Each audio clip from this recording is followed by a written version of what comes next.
Hey everybody, this is Jen. Welcome to the homestead and welcome to my channel. So today is a beautiful day here in central Michigan, zone 5B. And I wanted to show you some of the updates we got going on because we've had some gorgeous weather and we've been able to get quite a bit done on the homestead, even though there's still quite a bit more to do. So follow me along right here on Garden Jen's Journey.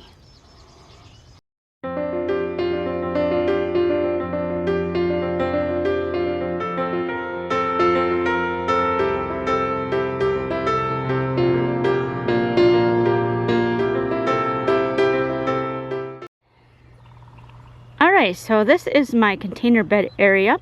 I've had this for probably 4 or 5 years now, and I wasn't sure that I was going to use these this year. I was pretty sure I was going to tear them down and make a different use of this space, but for now they're still here.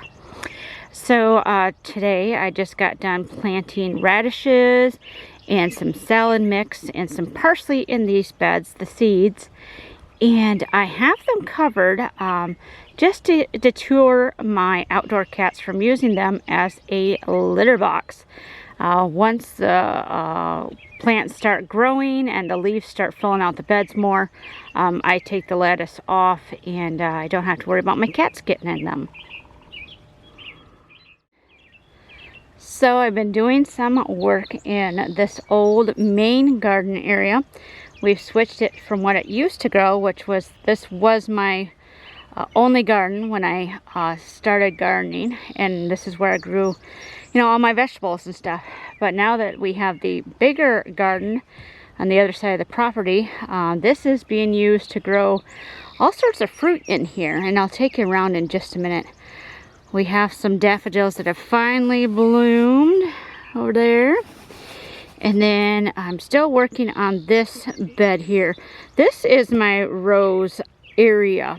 What started out as my rose and flower area, just to be a wonderful haven for pollinators to come.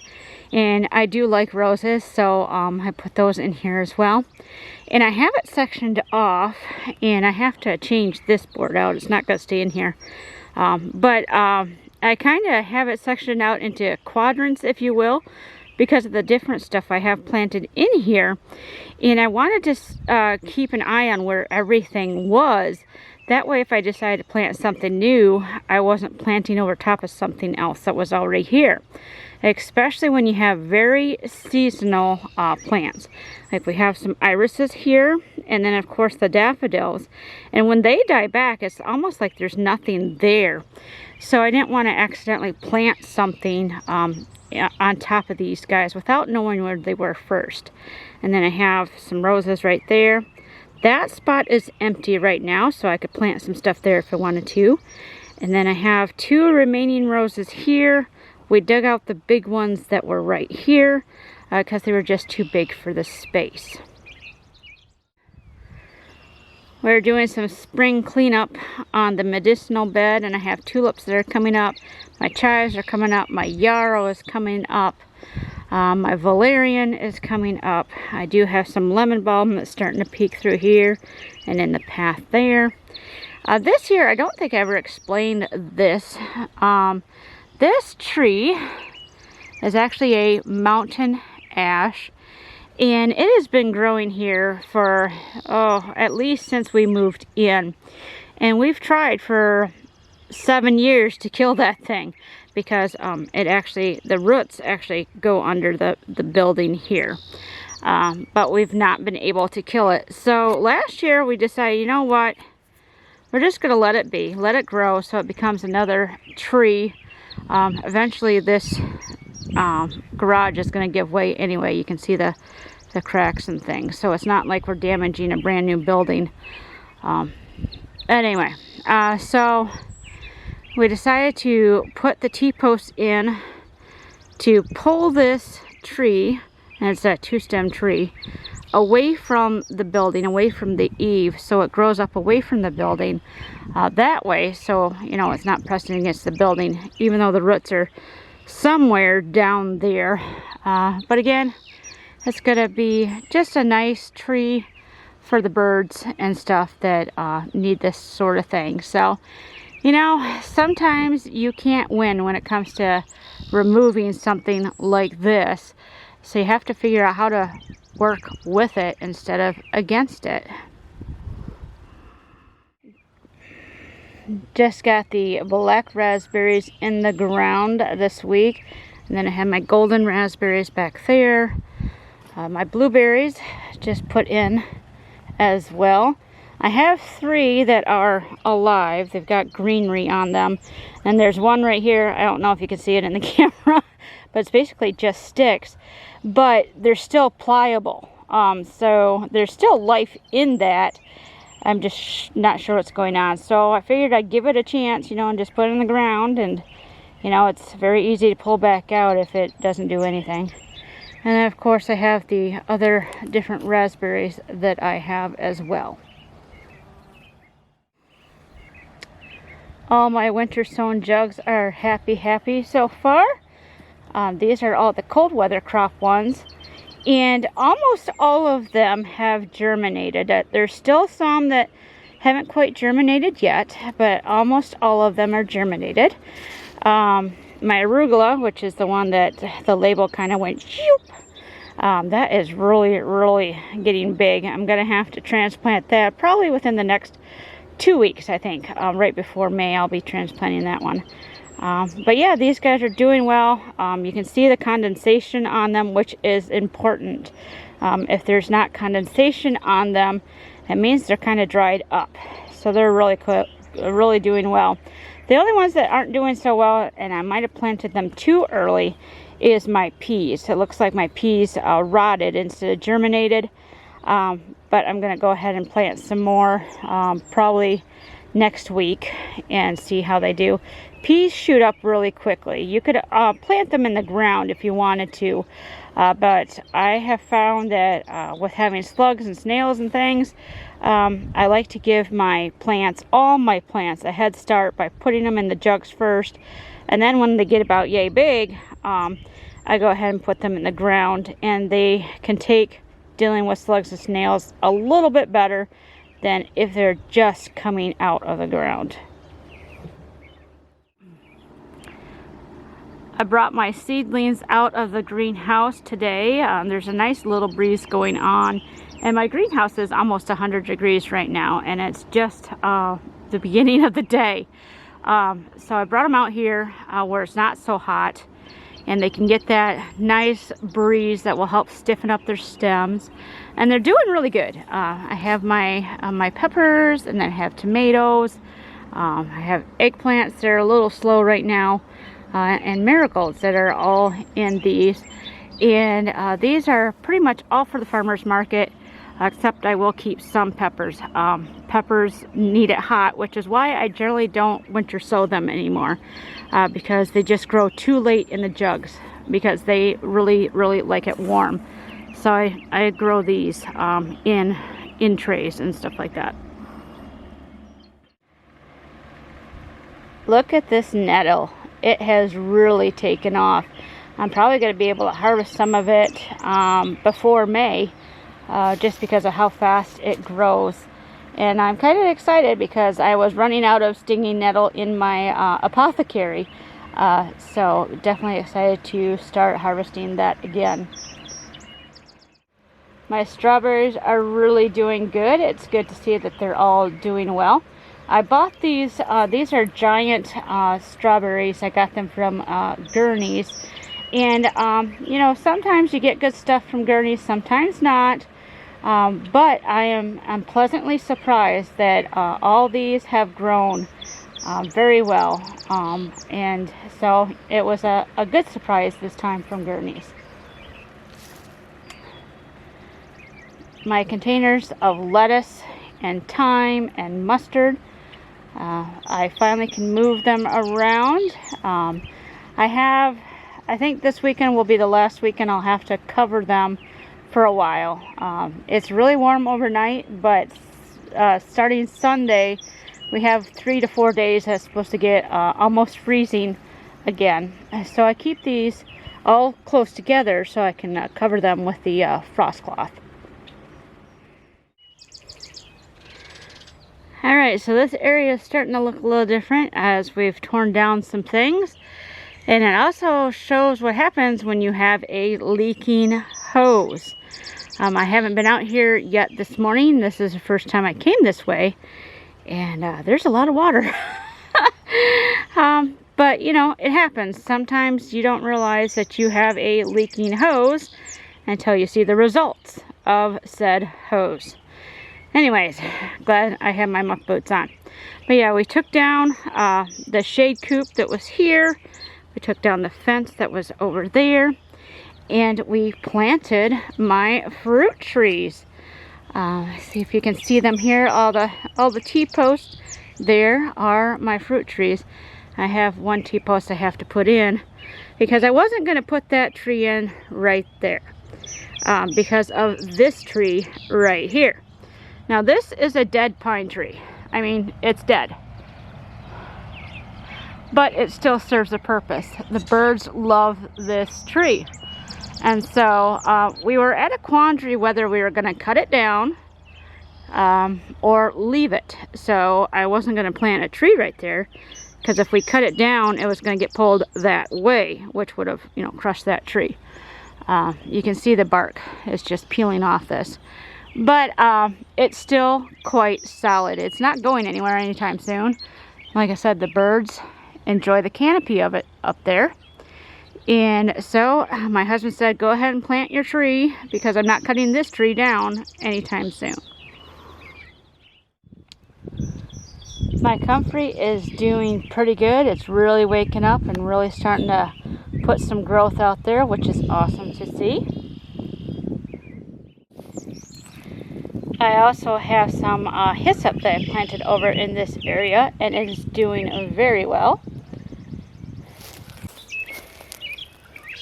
It was a pleasant surprise also that my St. John's wort has made it through the winter as well. I really had a hard time getting this stuff to grow from seed, and so when I finally got it to grow last year and got it in the ground, I was like, okay, we made the first and second step.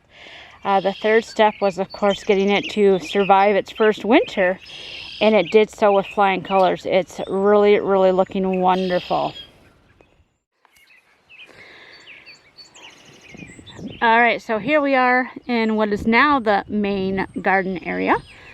This garden area is a combination of my old space plus a little bit more square footage. It's almost double the square feet with everything that is here, so it's kind of cool. We finally got the bean trellis tunnel in. It took us a bit because last time I did a video, this was still under quite a bit of muckiness because we do have a high water table here. We live in lowlands, so when you live in lowlands, you have a high water table. And when it rains, depending on how much rain you get, you do have standing water in areas. So it's stuff we deal with here. We're not in a position by any means to bring in truckloads of topsoil to try to bring the grade up. So we just work with what we have. Once the ground starts to thaw out and stuff, it does drain a bit faster than in the first part of the spring, when the ground is still somewhat frozen and the water has nowhere to go. So yeah, so we have the bean trellis up. I have here, this is my main path going in because all the paths between my rows are going to be quite tight. So to haul a wagon or whatever for harvesting, I have a main path that goes in and then it goes up and down in the middle part. Well, it's not quite middle. But anyways, the middle part of the garden to bring in some bigger equipment during harvest time. So we just started working up some of the soil here to get it ready to start planting some of the seeds. This spot is going to be where I'm planting beets. And what I mean by working up the soil is we took a cultivator, just a hand cultivator, a hand hoe, and we just basically scratched the surface, loosened up the surface just a bit to give the seeds a good place to sit instead of being on hard ground. This ground, this has been pasture land for at least a decade, if not 2 decades, because I've been here almost a decade. But anyways, this ground has not been turned over in years. So rototilling the ground, actually turning the layers over and things like that is necessary for right now, because of the type of vegetation we deal with here that's been here for 2 decades. We have quack grass, and it's very hard to get rid of. It sends runners everywhere, and it makes the soil get very, very compact and stuff because it's full of that quack grass roots and things like that. So we till a couple times to try to loosen that up and, you know, pull as much of the quack grass out as we can. It's one of those things that it's a bear to deal with. So but once we get the garden going and get it loosened up and things like that, then we definitely start covering it with the wood chips and things and follow a minimal till approach. I won't say no till, because sometimes we do bring out the tiller, but we do minimal till, so we're not disturbing the ecosystem in the soil as much as if we had turned this over every single time. But for now, for this row, we just basically, like I said, scratch the surface just to break up the topsoil there and give the seeds a good place to grow. Higher up on our garden space, we got potatoes planted. Because this is higher grade than that, and so any water will run downhill, so to speak. So we have our potatoes up here. We've only got 2.5 rows done so far. Oh, we have quite a few more to go. And because we live in the low area, we don't hill our potatoes with dirt because we just don't have the extra soil to do so. So what I do is after I trench in and plant the potatoes and cover them with the dirt that was already there, we start topping them with straw, and it works very, very well. As long as you keep piling the straw on as the potatoes grow, they do very good. So this space has evolved a little bit since last year. I was using this space at the west end of the garden to grow my currants that I got as a gift. And so I had transplanted some currants that I got into the row that has the T-post there. And most of them took, but I had some that didn't. But this year, I actually bought some currants. I bought some currants and some gooseberries, some propagations. And so I went another 2 rows out to plant those items. And then, do another side step, here I have another 2 rows added that I was not planning on adding at all. But I was given some roses from a friend of mine, and you can see we actually had to till this area because I was not planning on putting anything here at all, so we didn't have this ground broken up at all. But I have 2 beds of roses, and I have no idea what kind these are really. I won't know till they start blooming. There's almost 20 of them here. My husband and I counted after I planted them. And when we counted, we believe 16, but some are miniature roses, so can't really see them against the leaf mulch right now because they're tiny. So we think we have 16, but we could have more. So this will be exciting just to see how many of these bad boys take off. My friend that had them, she had them in some soil that just did not was not conducive, let's put it that way, to growing roses. She had very rocky, sandy soil, and she tried growing them for years and years and years. before she decided, you know what, I just can't do this. So she gifted them to me. So I have put them in the ground, and we'll see how they are doing. I mean, right now they're still green. This one here actually has leaves that are opening up. So that's still alive, which is good. I made sure to water these guys in really, really well. Let's see, this is one of the miniature roses, and it does have some growth on it, some new growth from just being planted. This one here. So yeah, so these guys are still doing pretty good. Let's step over here, and we'll see how they continue to grow. I'm excited just to see what kind of varieties are in here, because I love roses. So I'm not a rose connoisseur by any means. I don't get the really expensive ones and spend hours and hours pruning them and, you know, fertilizing and, you know, that sort of thing. I do almost the bare minimum. I try to enjoy them that way. So it is what it is. And then, yeah, like I said, I have the propagations from the currants and gooseberries.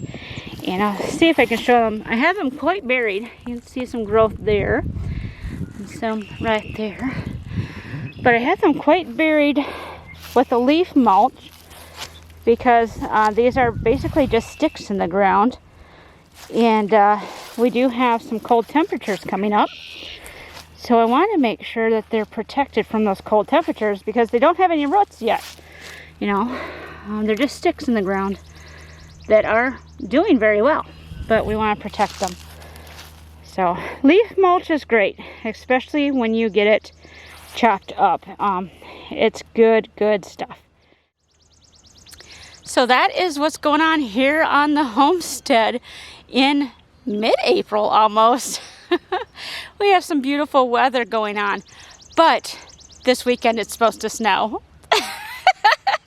That's why the rule of thumb here is don't plant anything until after Memorial Day at least, because even though we have beautiful sunny days like this, the temperatures overnight can get almost freezing, and sometimes even do get to freezing, because this is Michigan and this is what we deal with in the north. So make sure that if you haven't, go ahead and click the subscribe button so you can follow me along and see when we start planting other crops in the garden, and see how these ones that I'm doing are doing as time goes on. I do thank you for being with me today, and I hope wherever you are, you're wonderfully blessed. So until next time, everybody, bye-bye.